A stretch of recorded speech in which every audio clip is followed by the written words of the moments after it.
All right, everyone, welcome back to Work Life Harmony. I have an amazing guest here today, Annette. Annette, I'm going to let you introduce yourself in just a minute. Annette and I met in the mastermind that I am in. And I swear over this next year, I'm probably going to have to bring every single person that's in our mastermind on this podcast because truly it is the most astounding group of women I've ever had the pleasure of connecting with. And so I'm excited to have a conversation with you today, Annette, because you definitely are someone that when I look at all that you have accomplished and all that you juggle and all that you do, it's mind blowing. So I'm excited to tap into that. But welcome. Why don't you tell everybody a little bit about yourself? Well, thank you so much. And thanks for having me. I'm so excited to be here with you, Megan. And I love how we've really grown closer and gotten to know one another through the mastermind. It's been such a great experience from all angles. And I'm excited to be here with your audience. They are amazing and they're doing wonderful things. So thanks for having me. My name is Annette Walter, and I am the owner of iEvolve Consulting, which is an operational growth strategy business. And I also own a national lumber company. So we are a 100% woman-owned national distribution and supply company called Timber Industries. And I also am the mom of two boys that are 9 and 11. And that's So kind of me you've in a got a lot of nutshell, free time, is what I'm With hearing. yeah. Also a podcast host too. So this is interesting for me being On the interviewed other side. on the interview side. So I'm going to do my best here.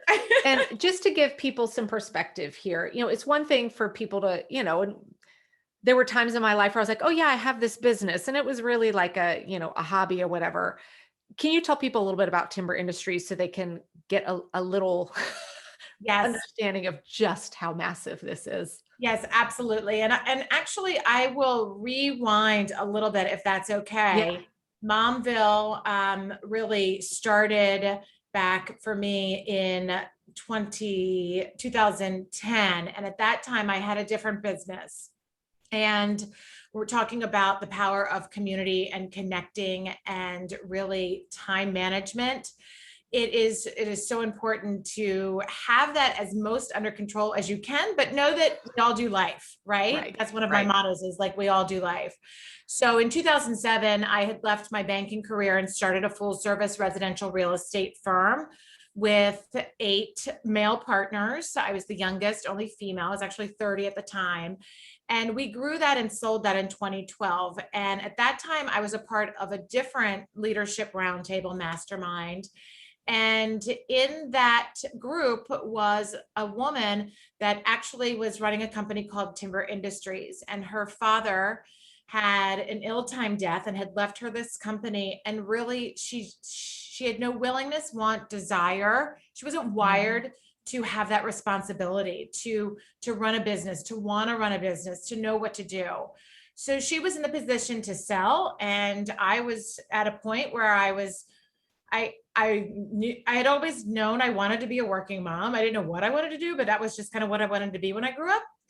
And I knew I was looking for the next chapter. So I did due diligence on the company. I have the operational background, the banking background, the structural background to do basic, research on a company to know what's a good buy and what's not. And there weren't a lot of women in this space. So Timber Industries, there weren't. It was an existing 80-year-old lumber company who specializes in the distribution of pallets. We all go into Walmart and Sam's Club and see the pallets that the forklifts drive around with tons of product. You can thank me for getting your toilet paper during COVID. Okay, one of my pallets, more than likely. But basically we specialize in the supply of pallets, crane mats, which are crane mats that cranes sit on to stabilize, the positioning of the crane in large construction, and then dimensional lumber. And then on the local level, we do commercial work, Division 6 carpentry and finish millwork. So what I noticed though was that there wasn't an opportunity, there wasn't a lot of women in the space. So a lot of people lead with purpose. A lot of people lead with, what this is to do. I just knew I was a really good businesswoman, and I got business because I was raised by an entrepreneur. It was part of my world, part of my dinner time talk. So that's what lured me to this, was that it was a turnaround opportunity, not a lot of minorities in the space, and the opportunity to really grow and have it as a launch pad for whatever we wanted it to be for our family. That's amazing. So here you were at that point, then you had two littles. They were Mhm. very young. So Yes. what did that look like for you when at that point you've got kids who cannot do for themselves Mhm. and you are now taking over an entire existing business? Because the thought of that kind of gives me heart palpitations Yes. on Yes. on Yes. what my life would look like. Well, and throw that in with my husband works in the company. He's our director of sales. Okay. So Oh, we're now Jesus. running a business together. So we had a That home also office. gives me heart Right, I palpitations. That would know. A never. lot of people are always like, I could never do that with my husband. Thankfully, we pull it off. So far, so good, right? So, so yes, with the two little ones, we had a home office to begin with. So we were working out of our home. I had our outsourced bookkeeper come 2 days a week, and then about a year into the business, I hired a full-time account executive, and she would literally come to the house every single day. So I felt like I had to have the beds made, the boys ready, some way, shape, or form. I've never really had a full-time nanny. And looking back and saying that, I always think, what was I thinking? But I've always been a really hands-on working mommy, because that's what I wanted to be, right? That's what I Yeah, want to be. That's yeah. what I want to do. So I feel like it, as a leader and as a woman, I was always just real and honest. And if we tried to do our best to have the house in order, but I hired people that really were for us and part of us and part of our village and our family. And we all just grew together. And I think when you kind of take that guard down and you say, I don't have to be perfect and I don't have to have everything together, and this is Yeah. evolving, which is one of my favorite words. You really do experience true growth as a person and for your family, as a mom, and as the leader that you want to be, or you are, that you don't know you are Yeah. yet, right?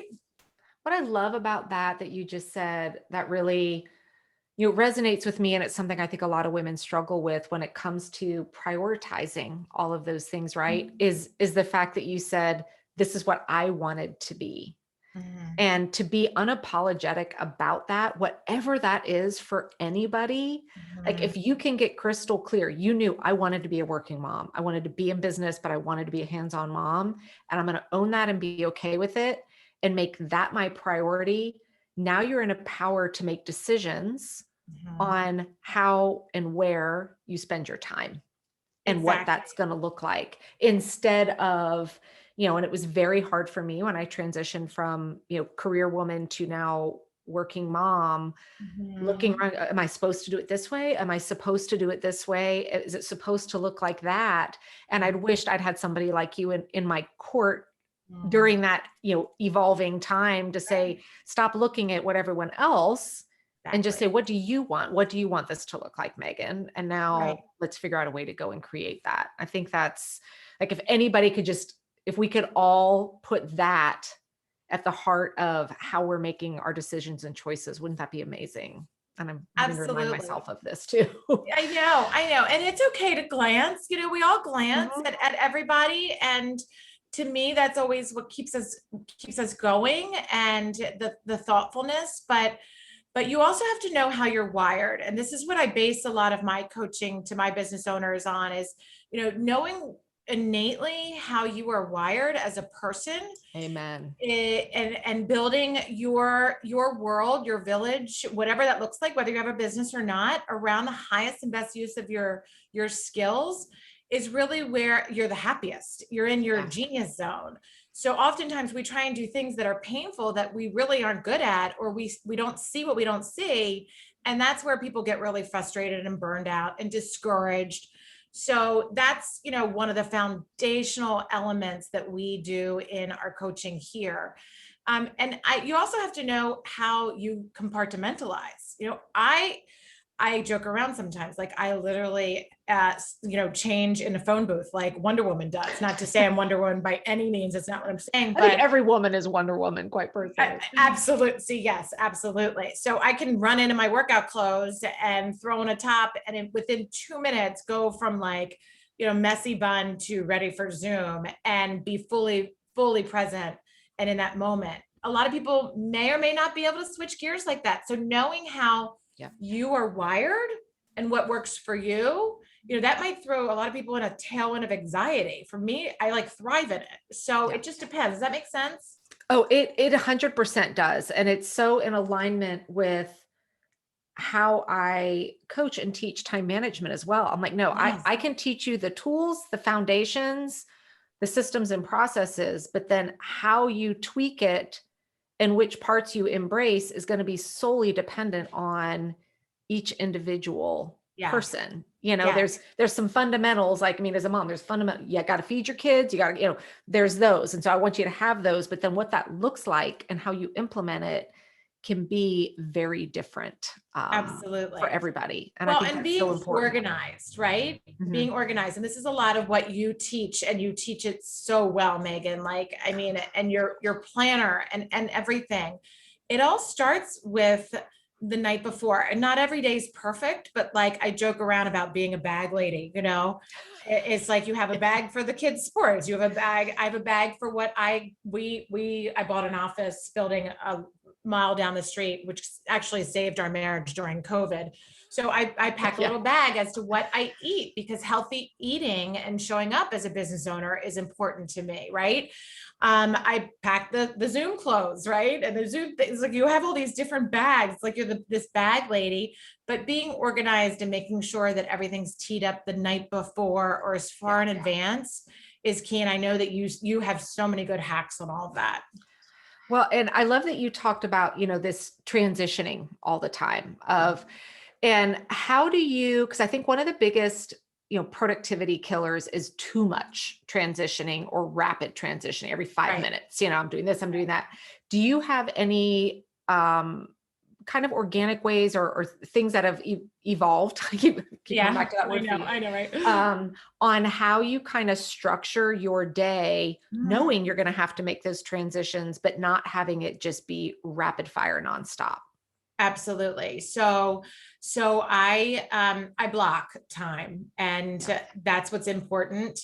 But I don't block it into, I don't like batch tasks as best as I think some people do or preach that you should. But my day really follows the same rhythm the weekday does, and that's Okay. that's rising early, stretching during, I have an espresso maker that I swear by that, like, takes, a good 5 minutes to get ready and get going. So I always stretch in the morning and do yoga, and then have some quiet time for me before the boys wake up at 6. And then I'm with the kids until about 8. And then I have a solid workout from 8 to 9. That's my time. It's my mental time. Without it, it's, I'm nothing. And then I really try and start my calls at 10 so I can have some transition into the office, grab another cup of coffee, Yep. eat a little something. And then from 10 to 2:30, that's my solid work time. So my assistant knows to schedule calls. Then I can get my work done. I'm very good at delegating. I'm not afraid to delegate. And then at 2:30, I really try and be with the boys, and go to carpool line and play the runaround game wherever we're running to that night, but have fun with them. Wow. And I think that I know that about me, that works for me. And some people may know that that might not work for them. And a lot of people, you have to be really efficient with your time. You Amen. have to make every single minute work. I swear by Post-it cards, like old school index cards. And I always have a little call list for the car of just like tiny tiny things, always like 3 things. I like operate in batches of 3. So I know that from 2:30 to 3, when I'm in carpool line, I can knock out these 3 things, like small 3 things. When Wyatt's at tutoring, I know that I have these 3 things and I knock out 3 things, but they're always on a little card, and then I tear up the card and I move on. Because love I that. know That's that we're great. like, I've been so guilty of having huge to-do lists. And there's moments, Megan, where I will rip up the to-do list and just start over. And Yeah. I will delete a whole inbox and start over. Well, and that's why one of the things I always tell people is when we're working on getting this master list, I tell them, let's just call it your master backlog. Because the minute we say this is my task list or to-do list, we think it has to be done right now, right? Yes, And that's so what you I've say. got a master backlog of 80 some odd things on there. Mhm. But what's in my queue right now may only be 4. Yes. And that's okay. Those are not the most important things right now. Right. When their time comes, their time will come. Right. But by just thinking of it, oh, that's just my backlog. Now I've released that anxiety of it's on the list and I got to do it, and I got to do it right now. Absolutely. I truly believe there's some sort of psychology there that really it takes that overwhelm away. I love that. Well, and it ties right in with you've got 3 things. Looking at 3 things feels very doable, right? That's not an overwhelming place. Oh, I love that. The other thing that I think you shared is so important. And I know we as women love to wear the multitasking badge. And believe me, there's a great time and a place for it, right? Listening to self-development while folding laundry or, things like that. But the fact that you said, you're spending that time in the afternoon and you're having fun, Yes. meaning you're not trying to full on run the business while full on being in the after school activities. You've compartmentalized that. And now you're enjoying the moment that you're in. And again, that was something I wished I'd found earlier when I first became a mom. But I think that has been for me has had the most impact on actually having harmony in my life again. Because it goes by so fast. It mean, does. and people tell you that when they're little, and then all of a sudden, because your daughter's how old now? She's 10, so right in Right. between your Yeah, boys. and 9-11. It's like all of a sudden they're at these sweet ages, and it's like, oh my goodness, it's really just melting through our fingertips. And do I have to take a phone call here or there? When we are in that zone, but you try, and you really try and be as present as possible. Like I just think it's definitely easier said than done. But if you really try and build those efficiencies and take the overwhelm out, like you were saying, with things that lead up to that point, it really can work well. You bring such like every time I talk with you, there's more that I learn that I'm like, oh my gosh, she does that as well. She does that as well. And yet you always are so fully present on our calls and just looking so relaxed, not in a not engaged way, but in a calm, this is where I'm supposed to be, and this is how I'm spending my time. And I think, if that is, I'm always thinking about like, what is the thing I remember most about each of these amazing women that we get to work with. For you, it's always that, like, when I see your face pop up on our weekly calls, I just feel this sense of peace and calm and presence. And so I think anyone that gets to work with you experiences that as well. So thank you for having brought that into my life. Absolutely. I mean, I see the sparkle in people. I see it's almost like this, like, if everybody says like, what would be your superpower? I feel like I have this, not superpower to put me like in superhero, terms, but I really feel like I have this sense that like, I see things in people that they can't see in themselves yet. And I believe so much in each of them that if they really just truly take some time to do the self-awareness work, right? Yeah. To really kind of peel some layers around and say, yeah, I really am not good at that. And I really like this. I don't want to do that anymore in my life ever again. What's wrong with that? That's okay. So I think that it's just, we really do have a special group, Megan, and what you're doing here for your audience and the tips, it is just, it's invaluable. And you bring it and you show up every day, and you need to be really proud of that as well. Well, thank you. So for everyone that is listening, and I'll put it in the show notes as well, where is the best place that they can connect with you? You guys truly, I know you're big on LinkedIn. I love seeing what you're doing over there as well. But to just get a little flavor of everything that Annette has going on, and also with your iEvolve as well, where can people reach out and find you there? Yes, LinkedIn is a great spot. Annette Walter, Walter. More people mess up Walter than my maiden name, Kim Pag. That's crazy. But yeah, LinkedIn's a great spot. I'm actually going live at 2:00. I bring in other entrepreneurs and really interview them. They were on my podcast. The podcast is a great spot for business owners out there. It's called the Entrepreneur Evolution, and iEvolve Consulting is the name of my coaching company.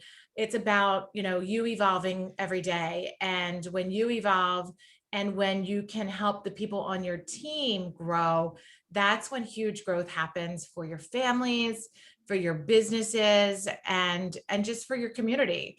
So that's where you can find me, iEvolveConsulting.com. Awesome. I'm going to put all of that in the show notes. Absolutely. And thank you for giving Oh my us your gosh, time this was today. great. I love it. I love it. Thank you so much. I will see you soon on our next call. Okay. All right. Sounds great.